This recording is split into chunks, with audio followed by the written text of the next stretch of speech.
So let me first tell you about myself. My name is Dr. Virendra Singh. I am working here as a senior scientific officer. Okay. So I have completed my MTech and PhD in textile and fiber processing.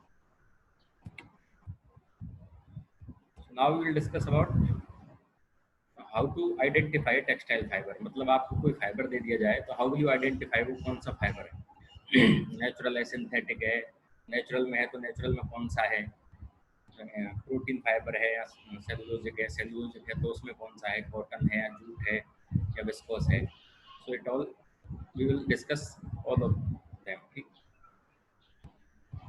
तो इसका basic वो क्या है कि एक तो आपको इससे टेक्सटाइल में अगर हम इस चीज़ की इम्पोर्टेंस पता करें तो while you are dyeing, printing और फिनिशिंग, जब आप कर रहे हो तो आपको पता है फैब्रिक पे डाइंग, प्रिंटिंग और फिनिशिंग की जाती है उसके फाइबर के अकॉर्डिंग, यानी कि वो कौन सा फाइबर है. अगर पॉलिस्टर है तो पॉलिस्टर का डाइंग, प्रिंटिंग, फिनिशिंग सीक्वेंस अलग होगा.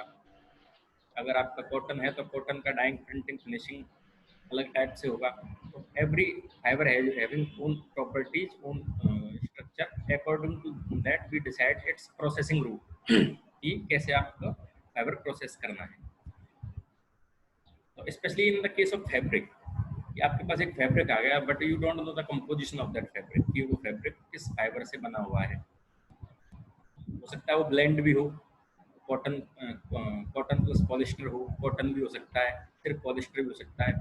तो ब्लेंड के उसमें एक्चुअली ज़्यादा प्रॉब्लम आती है आइडेंटिफिकेशन में. नॉर्मल कॉटन है तो आप कॉटन को जनरली मोस्टली लोग पहचान जाते हैं. You can identify by the feel this is cotton है. 100% polyester also you can identify easily. But if it is a blend of cotton and polyester, then it's very difficult to identify. Okay, and how to calculate that blend, ki how much polyester is there and how much cotton is there. So first, for that we will identify the fibers. Fibre identification के कई सारे method हैं, जैसे non technical method and technical methods. ये तो ऐसे ही हमने classify किया हुआ है. बट बेसिकली जो फर्स्ट जो मेथड जो यूज करते हैं वो फीलिंग टेस्ट. फीलिंग टेस्ट मतलब क्या है कि by touch you try to identify कि ये कॉटन है, पॉलिस्टर है, नायलॉन है, जो भी है. But this is not 100% authentic. मतलब ये आदमी पर्सन टू पर्सन वेरी करता है कि किसी आदमी को कितना एक्सपीरियंस है. According to that he can identify the by the touch, by touching any fabric और fibre that this is that fibre, ये वो कोई सही fibre. And second is burning test. Burning test में आप फाइबर या धागा लेते हो और उसको बर्न करते हैं. तो बर्न करके हर फाइबर का एक पर्टिकुलर स्मेल होता है और पर्टिकुलर स्मोक निकलता है हर फाइबर से. But again this is not 100% authentic method. Why? Because होता क्या है कि इन सम केसेस कुछ फाइबर्स का स्मेल और जो ऐश या स्मोक है वो सिमिलर होता है. सपोज हम बात करें कॉटन की और विस्कोस की, तो आप दोनों को जलाओगे तो सेम काइंड ऑफ स्मोक निकलेगा और सेम काइंड ऑफ आपका स्मेल आएगा उसमें से, सेम काइंड ऑफ ऐश बनेगी. या कॉटन और जूट ले लो, तो देन हाउ टू आइडेंटिफाई के वेदर इट इज कॉटन और whether it is viscose. So that's why these methods are called non-technical method. But ये कि ये प्रिलिमिनरी उसके लिए ठीक रहते हैं. If suppose polyester cotton blend है देन यू कैन आइडेंटिफाई कि भाई पॉलिस्टर है और ये कॉटन है. जो एक्चुअल और ऑथेंटिक मेथड्स हैं those are called technical methods which are microscopic test and chemical test. So microscopic test तो यू नो कि every fibre has is having its special kind of longitudinal structure as well as cross sectional structure. In chemical test what we do, we use some solvent, some kind of chemicals, and we try to react that chemical with the fiber. So in every fiber whatever, every fiber can be dissolved in particular chemicals. Some of them do not dissolve in those chemicals. So as per the classification of solvent and chemicals we identify कि इस chemical में अगर ये dissolve हो रहा है तो ये वो फाइबर होगा, और दूसरे केमिकल में वो डिजॉल्व नहीं हो रहा तो ये वो हो सकता है. तो ऐसे जो आपने any of you from science background, yes sir. हाँ, तो हम 11th-12th में करते हैं ना salt analysis. Yes sir. Chemistry में you are given a salt and you need to identify कि कौन सा वो है, ये कौन सा केमिकल है ये। तो उसमें एक पर्टिकुलर मेथड होता है कि हम इसमें ये मिक्स किया, फिर फिल्टर किया, फिर ये मिक्स किया, ये कलर आया तो ये वो सॉल्ट है, ये स्मोक आया तो ये वो सॉल्ट है। So chemical test yes is sir. Something like that कि आपको मिक्सचर ऑफ फाइबर हमने दे दिया and you have to identify कौन सा फाइबर। तो वो उस टाइप का ही उसका एक प्रोसेसिंग रूट है कि पहले उसको इसमें डिजोल्व करो, अगर डिजोल्व हो जाता है तो ये फाइबर है, नहीं तो फर्दर आप फिल्टर करके नेक्स्ट केमिकल में दो। उस टाइप से केमिकल टेस्ट होते हैं फाइबर्स के। फर्स्ट हम फीलिंग टेस्ट होता है कि फीलिंग टेस्ट आपका टच पे डिपेंड करता है, but it does not give you accurate result because handling properties can be changed due to the applying finishing chemicals। क्योंकि हो सकता है कि आपका फैब्रिक हो पॉलिस्टर लेकिन टच करने पे आपको कॉटन लगे हो।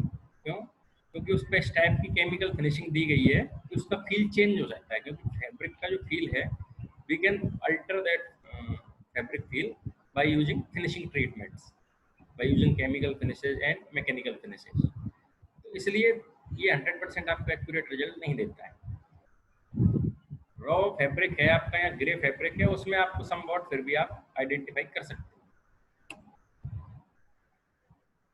ठीक, तो इसके लिए एक एग्जांपल है कि कॉटन है, आपको कूल फील देगा cotton, where wool fibre will you give warm feel. तो आपको जैसे एक फैब्रिक दे दिया है कि if it is made up of cotton और it is made up of wool fibre, तो कॉटन का फैब्रिक आपका स्मूथ रहेगा समवॉट, वूल का warm feel with some rough surface, उस टाइप का हुआ।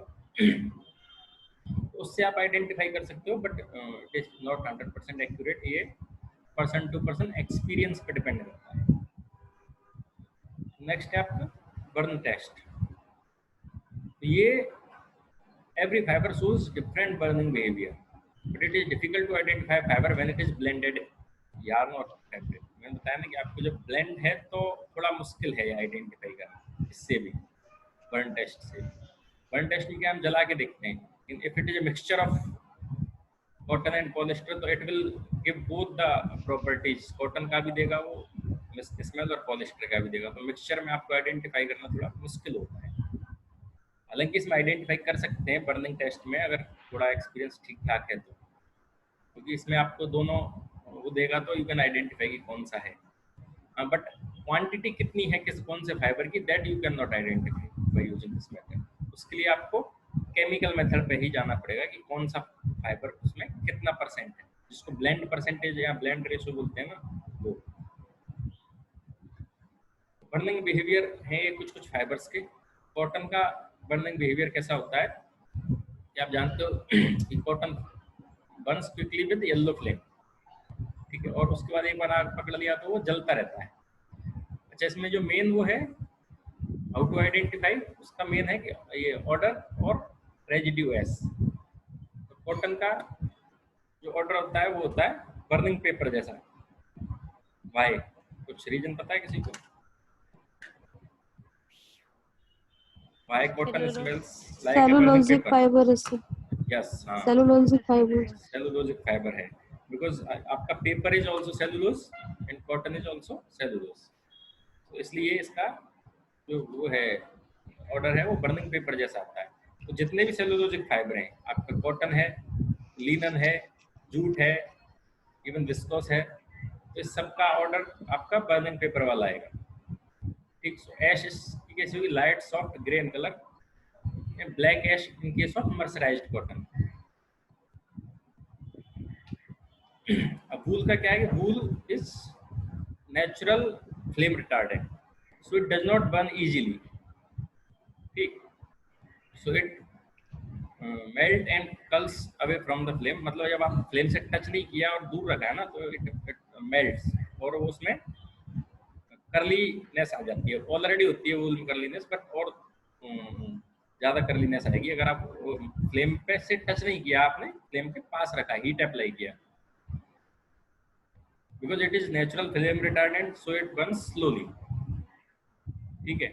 अगर रिमूव फ्रॉम फ्लेम किया तो सेल्फ एक्सटिंग्विशिंग, मतलब वो फ्लेम जो है वो अपने आप बुझ जाएगी, because it is a natural flame retardant. आपने जलाया और जला के उसको फ्लेम से निकाल लिया बाहर तो वो बुझ जाएगा। इसीलिए हम when someone when somewhere fire is there some we use woollen blanket to protect ourself. आग लग जाती है तो हम बोलते हैं ना कि कंबल ओढ़ के निकलना चाहिए, वूलन ब्लैंकेट का। वूल इज आपका फ्लेम रिटार्डेंट। सो ऑर्डर इसमें से आती है आपके burning hair by, again question, keratin का। बर्निंग हेयर वाली स्मेल क्यों आती है अगर वूल को जलाया तो? केराटिन। Keratin. क्योंकि टेक्निकली देखा जाए तो Protein. Wool is also hair fibre, Protein fiber, yes. Protein Hair. Hair fibre, but जो मेन Protein रीजन है that fiber. Is protein fibre. Similar is silk, Protein. Silk is not hair fibre but it is a protein fibre. in our Protein hair fiber. it is in our hair is also, here are also protein। Rich in Protein. keratin. तो इसलिए इसमें आपका burning hair वाला smell आएगा वूल में और silk में। तो ऐश जो रहेगी इजीली फ्रेशेबल, डार्क ऐश दोनों में। अगर पॉलिएस्टर, पॉलिएस्टर में क्या है कि पॉलिएस्टर तो आपका अगर आप उस पर हीट अप्लाई करेंगे तो it will fuse and shrink away from the flame, so it will not burn actually, polyester will melt। अगर इन फ्लेम में आपने डाला तो it will burn slowly with melting, यानी आपने जलाया पॉलिस्टर को तो उस पे से मेल्ट होकर ड्रॉप गिरेगा। जबकि कॉटन या पॉलिस्टर, ये कॉटन वूल या सिल्क में से ड्रॉप नहीं गिरेगा, ऐश गिरेगी जल के। सो जो सिंथेटिक फाइबर जो होते हैं वो बेसिकली वो मेल्ट होते हैं, removed from the flame, burn with difficulty. तो पॉलिस्टर को आपने फ्लेम से हटाया तो वो जलता नहीं है, वो मेल्ट होके वहीं हार्ड बीट बनाएगा। ठीक है। ऑर्डर इसमें स्लाइटली स्वीटिश होती है एक्चुअली, इसमें उसकी आती है प्लीज। और रेजिड्यू ऐश कैसा रहेगा? Hard round brittle black beads, beads form होंगे इसमें, ना कि ऐश। आपके नेचुरल फाइबर्स में मोस्टली ऐश फॉर्मेशन होता है when you burn that. Synthetic fibre में हार्ड बीट्स, जैसे हम पॉलीथीन को जलाते हैं तो कैसे मेल्ट होके वो हार्ड बीट बन जाता है ना, that kind of beads will be form. Same आपका नायलॉन में होगा, नायलॉन पॉलिस्टर में जो बर्निंग बिहेवियर ऑलमोस्ट सेम है। वो ऑर्डर है एमाइन का आता है तो वो हम पहचान भी नहीं सकते नॉर्मल लोग की कौन सा एमाइन का है कौन सा पॉलिस्टर का है। बर्निंग बिहेवियर सेम है। ग्लास फाइबर की अगर हम बात करें तो it is a flame retardant, flame proof ही होता है, तो इस पर बर्निंग का कोई इफेक्ट होता नहीं, ये ऐसे हमें लगता है। नेक्स्ट है आपका एक्रिलिक। एक्रिलिक भी सिंथेटिक फाइबर है। एक्रिलिक को हम वूल की जगह पे यूज करते हैं। ठीक है, जो स्वेटर्स हमारे बनते हैं वो मोस्टली एक्रिलिक के होते हैं। एक्रिलिक यूज करेंगे या तो वूल करेंगे। वूल थोड़ा कॉस्टली होता है और एक्रिलिक आपको थोड़ा सस्ता है। तो सिंथेटिक है तो it will also fuse and shrink, so it will burn but without flame and sputtering melts, और इसमें भी मेल्ट होकर ड्रॉप गिरेगी। फ्लेम से रिमूव किया तो it will continue to melt and burn. इसमें स्मेल आएगी slightly like burning meat, actually वो बेसिकली एक्रिलिक एसिड की स्मेल आएगी। स्वीट ऑर्डर होता है इसमें भी। Residue as brittle hard and irregular black beads formation होगा। So acetate is also fuses, fuse मतलब श्रिंक होके, श्रिंक होगा and it burns quickly, continue to burn and melt. Vinegar and acetic acid kind of smell we will feel odour जो burning पे। Hard and irregular black ash. Next है आपका microscopic test. जो मैंने बताया microscopic test आपका हर fibre का cross section अलग अलग होता है एंड लॉन्गिट्यूडनल व्यू भी अलग अलग होता है, पर ये भी बेसिकली मोस्टली इफेक्टिव आपका नेचुरल फाइबर्स में है। क्योंकि सिंथेटिक फाइबर में क्या है कि क्रॉस सेक्शन हर फाइबर का सेम हो सकता है, फिक्स नहीं है वो, हम ऑल्टर कर सकते हैं सिंथेटिक फाइबर में कि नायलॉन और पॉलिस्टर का सेम क्रॉस सेक्शन हम रख सकते हैं। क्योंकि वो तो स्पिन रेट जानते हो आप, स्पिन रेट वर्ड सुना तुमने? Yes, sir. जहाँ मेल्ट करके हम फाइबर फॉर्मेशन करते हैं तो जाली होती है एक, उसको बोलते हैं स्पिन रेट। तो स्पिन स्पिनरेट के होल का जो शेप है ना, उसी शेप में आपका फाइबर का लॉन्गिट्यूडनल व्यू रहेगा। तो वो आप वी कैन इंजीनियर दैट, मतलब हम अलग अलग सिंथेटिक फाइबर्स का सेम क्रॉस सेक्शन हम रख सकते हैं। तो microscopic test are mostly effective in natural fibre, क्योंकि नेचुरल फाइबर्स में नेचुरल क्रॉस सेक्शन होता है, नेचुरल लॉन्गिट्यूडनल व्यू होता है, जिसको हम मतलब बहुत ज़्यादा ऑल्टर नहीं कर सकते, चेंज नहीं कर सकते। इन सम केसेस कॉटन में कर देते हैं हम थोड़ा बहुत चेंज, बट इतना ज़्यादा चेंज नहीं हो सकता। तो ये है आपका कॉटन का माइक्रोस्कोपिक व्यू, आपने पढ़ा होगा ये, तो आप बोल रहे थे कि आप लोगों ने बताया था। बीन और किडनी शेप क्रॉस सेक्शन होता है, और ट्विस्टेड रिबन टाइप का आपका लॉन्गिट्यूडनल व्यू होता है। ठीक, अगर मर्सराइज्ड कॉटन होगा तो क्या होगा कि ये जो बीन और किडनी शेप, ये जो शेप है, ये थोड़ा ओवल शेप हो जाएगा, मतलब 100% राउंड नहीं होगा, लेकिन राउंड टाइप में, मतलब स्वेल हो जाता है when we mercerise the cotton fabric, तो इट स्वेल्स, और उस टाइम पे ये भी आपके ट्विस्टेड जो हैं ये भी कम हो जाएंगे, ये भी ऑलमोस्ट रिमूव हो जाएंगे मर्सराइज्ड कॉटन। वूल में आपका क्रॉस सेक्शन में आपको ये सब दिखेगा, लेकिन वूल का लॉन्गिट्यूडनल में अगर स्केल्स दिख रहे हैं, scale structure you can see, scales दिख रहे हैं तो आपका वूल होगा।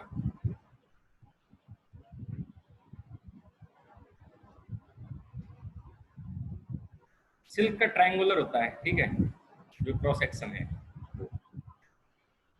एंड इलेप्टिकल रिबन है, ड्रॉड लाइक स्ट्रक्चर आपका लॉन्गिट्यूडनल होगा। जूट का भी रफ स्ट्रक्चर होगा, इरेगुलर, क्रॉस सेक्शन में भी इरेगुलर होगा, और मोस्टली नेचुरल फाइबर्स है उसमें क्या है, आप अगर डायमीटर मेजर करोगे, क्रॉस सेक्शन मेजर करोगे, तो सबका डायमीटर सेम नहीं होता, वेरिएशन होता है, लेकिन सिंथेटिक में सबका सेम होता है। ये लिनन आपका होता है flax, do you know linen fabric?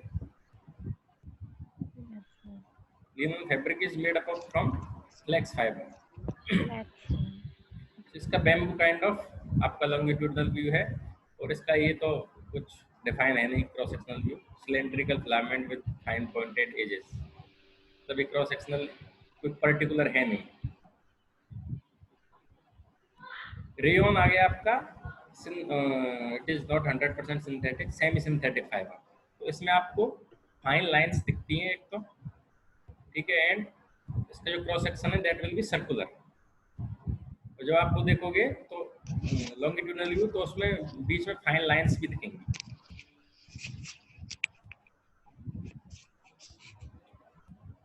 तो सिंथेटिक फाइबर्स के क्रॉस सेक्शन अलग भी हो सकते हैं, ठीक है, हम जो बोल रहे हैं ये कंपल्सरी नहीं, it depends on the spin rate कि ऐसा है।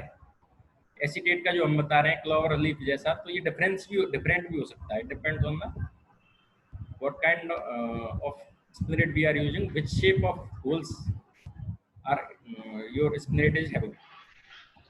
So main है हमारा जो हमने हमारे सब्जेक्ट से रिलेटेड है, that is chemical test.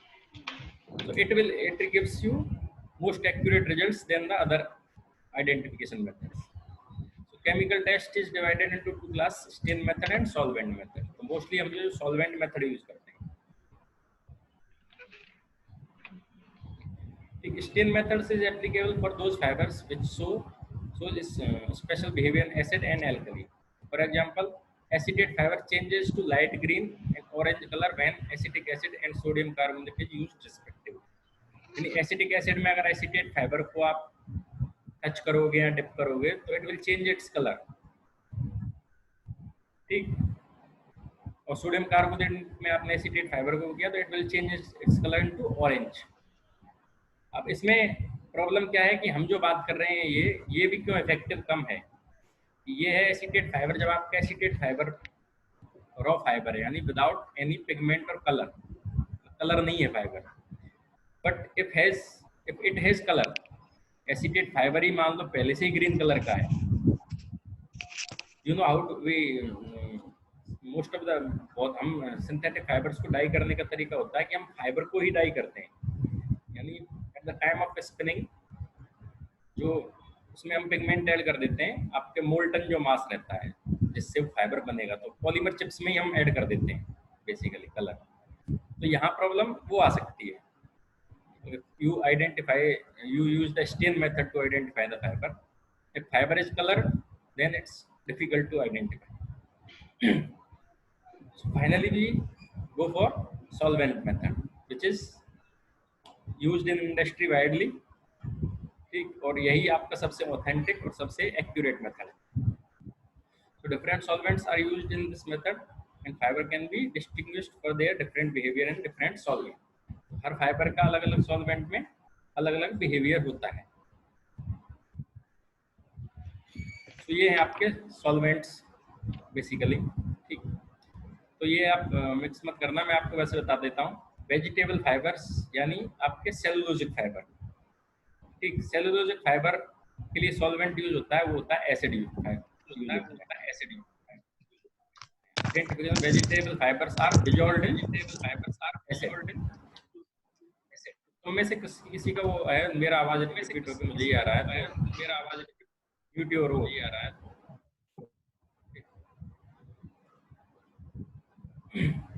Cotton and linen, sulfuric acid and weak ammonia. Cotton dissolved and linen unaffected.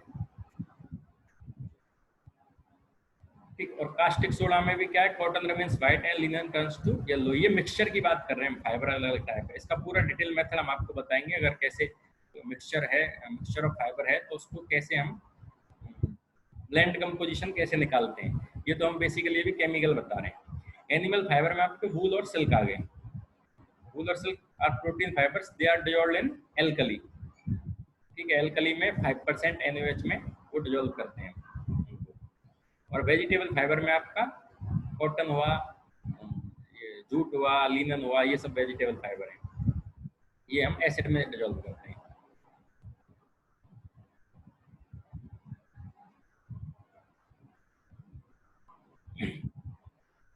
तो मान लो आपको हमने सिल्क और वूल का, अब इसमें प्रॉब्लम क्या, कई कई चीजों में आती है। सिल्क और वूल का हमने ब्लेंड दे दिया, तो वो दोनों ही 5% NaOH में डिसॉल्व हो जाते हैं। Then how will we identify कि सिल्क है या वो है? In that case we use different solvent like concentrated cold HCl acid. इसमें क्या होगा, silk will dissolve in the solvent and wool fibre become swell.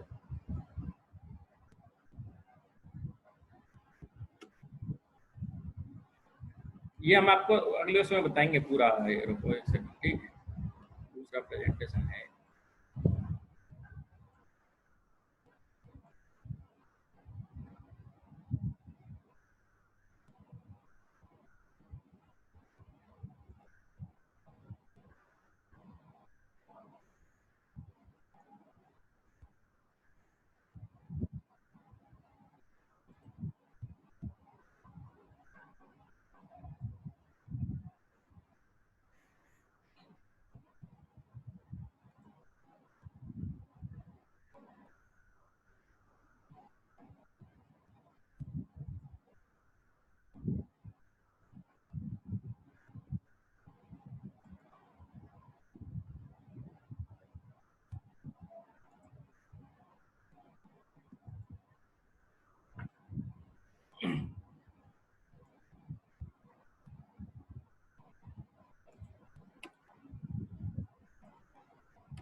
ठीक, चलो हम मेन उस पर आ जाते हैं कि अगर आपको पॉलिएस्टर और सेलुलोजिक फाइबर का वो दे दिया जाए,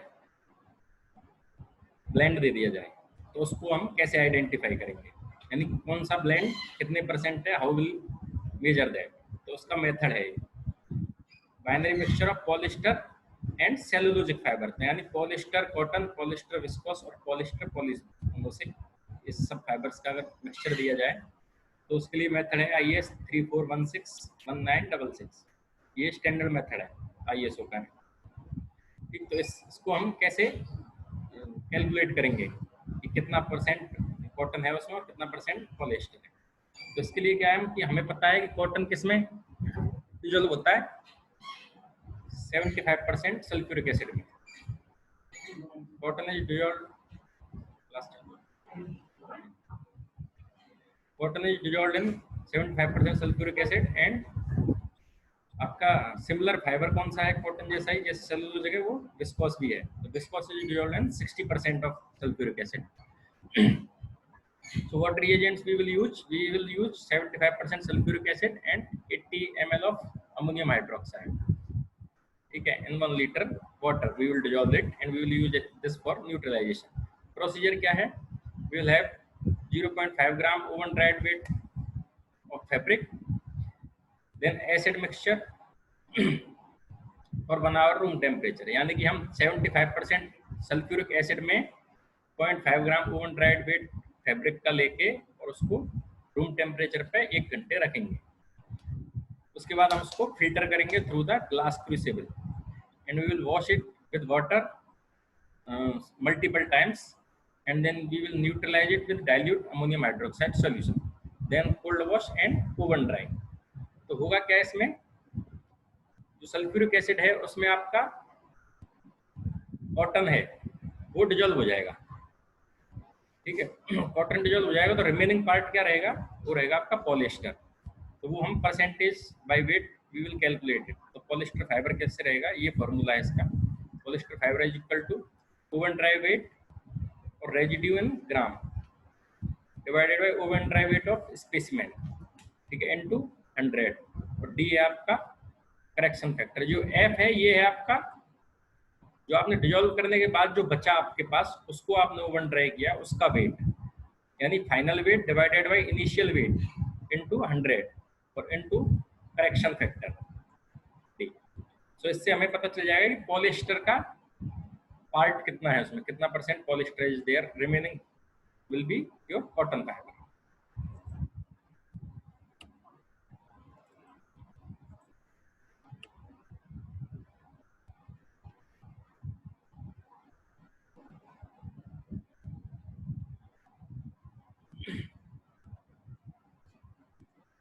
नेक्स्ट है आपका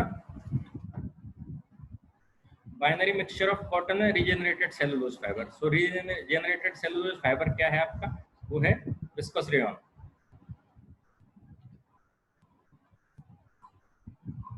तो इसके 4 methods are available in ISI for the analysis cotton and regenerated cellulose as sodium zincate method, Caddoxan solvent method, formic acid and zinc chloride method, and sulfuric acid method.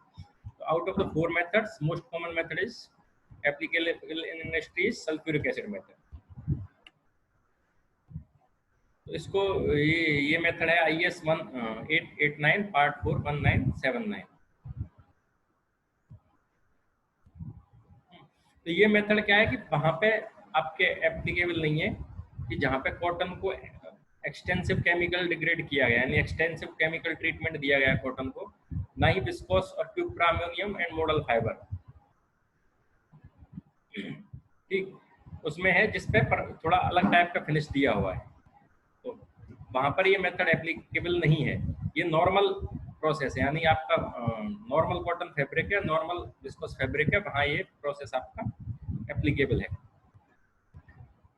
तो इसमें रिएजेंट्स कौन कौन से लेंगे हम, सल्फ्यूरिक एसिड सॉल्यूशन लेंगे 60%, sulphuric acid dilute 10% and ammonia आपका 2%. सो procedure क्या है, ओवन ड्राई फैब्रिक वेट लेंगे 60% सल्फ्यूरिक एसिड सॉल्यूशन लेंगे एंड वो फैब्रिक को 60% सॉल्यूशन सल्फ्यूरिक एसिड में हमने 30 मिनट्स के लिए शेकर पे शेक करने के लिए रख दिया, यानी फैब्रिक को हम डिस्टर्ब करते रहेंगे. Then we will filter it and wash, क्योंकि some part of that will be dissolved in, क्योंकि ये मिक्सचर है ना आपका कॉटन और विस्कोस मिक्सचर है सपोज, तो viscose will be dissolved in 60% H2SO4, cotton will remain there. Then we will wash it with dilute sulfuric acid, then wash with several times with water and then neutralize with ammonia. Ammonia से neutralize करने के बाद wash with water again and then oven dry करें उसको. So residue जो भी बचेगा उसमें that will be your cotton part. So this is the process that how can we calculate the mixture of blend composition of cotton and viscose और regenerated fibre. So ये calculation जो है वो almost same है, लेकिन यहाँ पर हमारा जो करेक्शन फैक्टर है D, the value of D is found to be 1.05. तो ये पहले से स्टैंडर्डाइज किया हुआ है कि value of D will be 1.05। तो 1.05 क्यों है, इसके पीछे कोई बता सकता है रीजन क्या है? एनीवन कैन टेल कि ये why it is not 1, why it is 1.05? ये कैलकुलेट ऐसे किया गया है कि आपको पता है कि कॉटन 75% H2SO4 में डिसॉल्व होता है, बट 65 श्रिंक हो जाता है सर इसमें। हाँ, बट 60% NaOH में 60% सल्फ्यूरिक एसिड में भी थोड़ा बहुत तो कॉटन विल डिग्रेड ना, थोड़ा बहुत कॉटन विल डिसॉल्व। तो वो कैलकुलेट करके इसको बताया गया कि इतना परसेंट डिसॉल्व होता है, that's why this DO is 1.05। तो जब आप यहाँ 1.05 रखोगे ना, तो यहाँ जो परसेंटेज ऑफ कॉटन का वैल्यू है वो थोड़ा ज़्यादा आएगा एक्चुअल उससे, क्योंकि some part of that has been dissolved in 60% H2SO4, इसलिए इस correction factor is more than 1। Okay, that's enough for today. We will continue tomorrow. Any question? किसी का कोई क्वेश्चन है? No sir. Sir PPT provide करवा देंगे क्या आप? हाँ, I will provide. Okay. कोई क्वेश्चन हो तो तुम उस पे भी व्हाट्सएप पे भी यू कैन ग्रुप पे मैसेज कर सकते हो। Okay, okay thank you for Thank you, sir. Okay sir, thank you sir. Thank you, sir.